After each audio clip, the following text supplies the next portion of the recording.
기독교 역사에서 아주 중요한 인물이었던 어거스틴이 하나님께 이런 식으로 고백한 적이 있습니다. 주여 나를 정결하게 하옵소서. 하지만 지금은 그리하지 마옵소서. 이게 어떤 면에서 굉장히 정직한 고백이죠. 그동안 맛봐왔던 이 세상의 즐거움을 버린다라는 게 어려운 겁니다.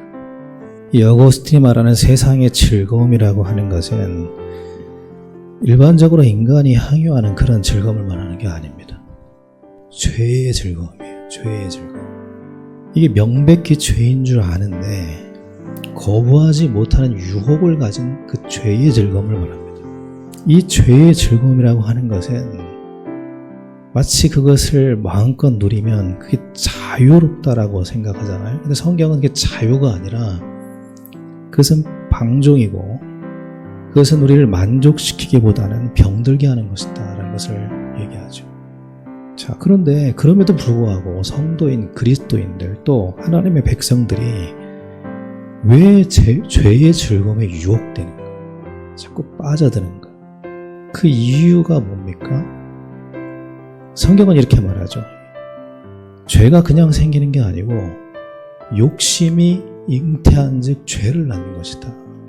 그래서 오늘 본문에 너희가 왜 인생이 성도 하나님의 백성임에도 불구하고 인생이 황폐하게 된 이유가 뭔지 아냐? 그것은 구원의 하나님을 잊었기 때문이고 능력의 방패이신 하나님을 잊었기 때문이다. 너희 속에 마땅히 있어야 되는 하나님이 있는 게 아니고 욕심이 있고 탐심이 있고 그 욕심이 낳은 죄가 있다라는 말. 그것이 너희 속에 있기 때문에 그 결과가 사망이라는 황폐함이라는 겁니다. 성경은 다른 측면의 얘기를 계속합니다. 성경의 핵심은 하나님이 누구인지를 알려주는 것이고 우리가 누구인지를 끊임없이 알게 해주는 책입니다. 성경은 우리가 누구인지를 계속해서 말하는 거예요. 그걸 알려주고자 하는 책인 거죠. 너희는 인간은 하나님의 사랑받는 존재예요. 이걸 알았으면 좋겠어. 너희들은 그냥 지어진 흙으로 지어진 그런 존재가 아니라 그런 짐승과는 다른 존재인데 나의 형상으로 지어진 존재예요. 너희는 정말 소중하고 가치 있는 존재예요. 너희들이 비록 흙으로 지어졌지만 내가 네 코에 생기를 불어넣어서 생명이 되게 만들었고 너를 영원히 떠나지 않을 거야. 내가 너를 영원히 사랑할 거야. 계속해서 우리에게 말씀하시고 내가 너와 함께 할 거야. 계속해서 말씀하시죠. 이건 뭐를 말하는 겁니까? 우리가 누구인지를 말하는 거죠. 하나님께서 우리를 얼마나 사랑하는지를 계속해서 말씀하고 있는 것이죠. 그 안에 구원도 있고 그 안에 훈계도 있는 겁니다. 그러나 본질은 하나님의 사랑인 거죠. 그래서 하나님께서 우리에게 기억하기를 원하시는 건 뭐냐면 사랑의 하나님을 기억하기를 원하십니다.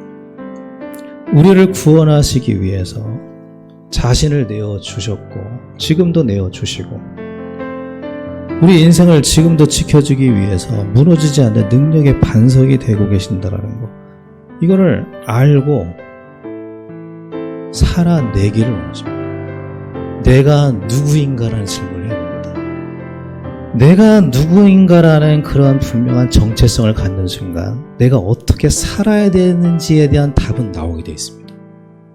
우리의 성도의 정체라는 것은 겉으로 밖에 있지 않습니다. 안에 있는 거죠. 그런데 하나님은 중심을 보신대요. 우리 정체를 아신대요.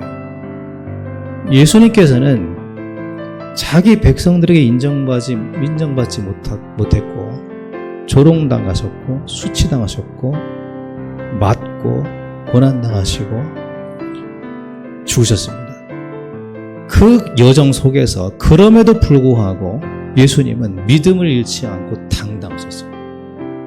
우리 인생을 살면서 고난이 없을 수는 없잖아요. 그럼에도 불구하고 믿음을 잃지 않고 당당하셨습니다. 죽음 앞에서도 떳떳하셨고 제자들의 배신 앞에서도 의연하셨습니다. 예수님의 정체가 하나님이셨기 때문에 그렇게 사신 거예요. 믿음 자체셨기 때문에 믿음이 나온 거예요.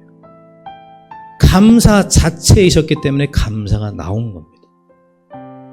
초대교회 수많은 기독교인들이 핍박을 받고 억울하게 어려움을 당하고 감옥에 갇히고 고문을 받습니다. 그럼에도 불구하고 감사를 잃지 않고 예수님의 이름을 부인하지 않고 당당히 고난을 당한 것은 그렇게 살으라고 교육을 받은 게 아니라 그들의 진정한 정체가 그리스도인이었기 때문이었습니다. 우리 앞에 많은 어려움과 아픔이 있습니다. 그리고 우리가 정말 하나님을 믿는 의인이요 정말 신실한 믿음이 있는 그리스도인이고 성도라면 우리의 시선의 방향을 사람에게 두거나 상황에 두지 않을 것입니다. 하나님에게 두겠죠. 나를 구원하신 구원의 하나님께 두겠죠. 내 반석이신 하나님을 향해 두겠죠. 우리 성도의 품위는 그 믿음에서 나오는 겁니다. 의인은 믿음으로 사는 사람들입니다. 그 믿음을 가지고 견뎌라고 말씀하죠. 많은 어려움이 있겠지만 겪어보지 못한 혼란이 있겠지만 그 믿음을 가지고 끝까지 견뎌내라는 거죠. 끝까지 그리스도의 멋진 인생을 살아가는 거예요. 우리 남은 인생은 성도로서, 진정한 성도로서, 진정한 하나님의 자녀로서, 진정한 그리스도인으로서 예수님처럼 멋있게 살아가죠. 어떤 어려움이 오더라도 믿음으로 당당하고 의연하죠.